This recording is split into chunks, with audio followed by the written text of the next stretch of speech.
Let's discuss this further with Nigel Nelson in Kent in the UK. He's a political editor at the Sunday Mirror. Nigel, good to have you. All right, so one could argue, sure, the Tories are willing to fall on their swords, they're willing to get rid of their leaders when necessary, that they're not indispensable. But you could also say that they are willing to tolerate a whole lot before they get to the point. And maybe never has that been more true than with one Mr. Boris Johnson. No, that's absolutely right. That excuses were made for Boris Johnson time and time again.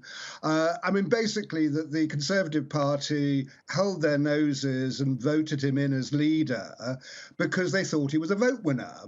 And recent events and by-elections have proved that he no longer is a vote winner.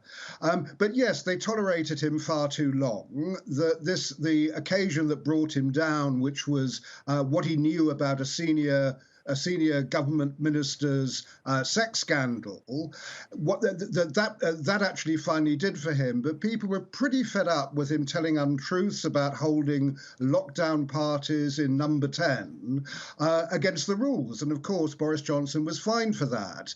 So the latest thing was really the straw that broke the camel's back, and MPs said he had to go. The trouble is that because they'd already held a no confidence vote under the rules, they can't hold another one for a year. Right. So it was difficult to find the mechanism to get him to go, and that's why his cabinet went in to persuade him. So with every minute that he remains in position until they can find somebody else, is more damage being done to the Conservative Party?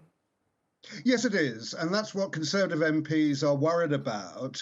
And what they want to happen now is for Boris Johnson not to just stand down as party leader, but stand down as prime minister.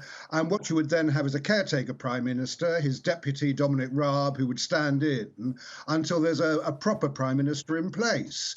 Now, Boris Johnson says he won't do that, and the problem for the Conservative Party is there's really no mechanism for them to remove a prime minister.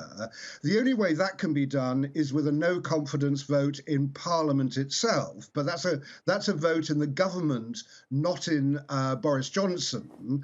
And that would, if that was won, that would trigger a general election. Now, given the performance of the Conservative Party in recent by-elections, they know they would lose that. So there's no way that no confidence vote is going to go through.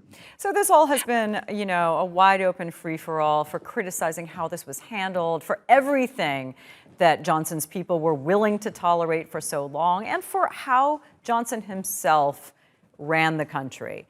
But you could say that Labour has hardly done itself any favors in recent years either. No, one of the problems is that Labour just hasn't broken through.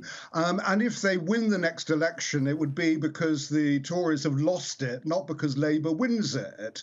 And the opposition leader, Keir Starmer, it's up to him to show he really does have some vision for the country, which indeed has been lacking.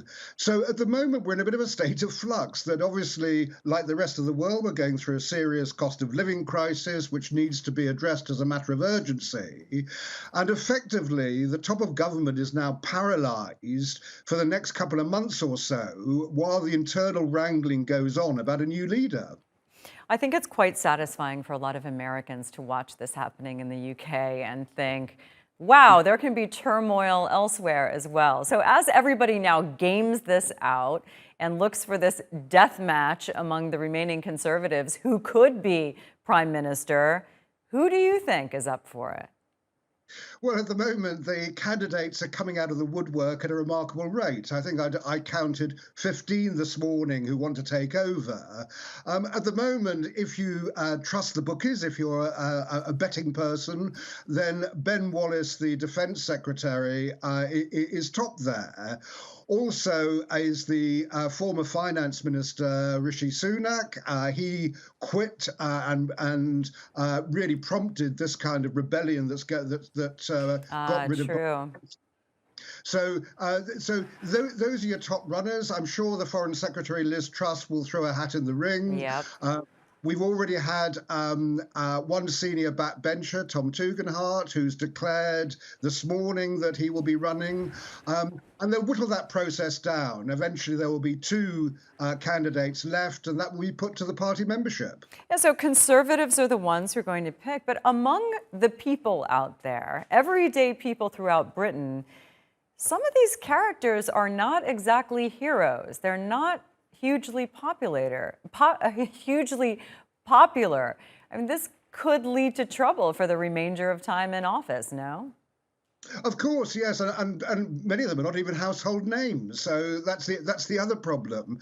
And I think it is one of the quirks of our political system that when the Conservative Party do get rid of their leader, it's the Conservatives who choose a new one. People rightly think, well, hang on, shouldn't we all have a vote on this? But the only way of getting that is a general election, and that is ironically in the Prime Minister's gift. Yeah, it is really interesting to watch. Not so interesting, I guess, if you're in Britain and thinking, this is my country, in quite a bit of turmoil. But Nigel, great to talk to you. Thanks for all of your insights.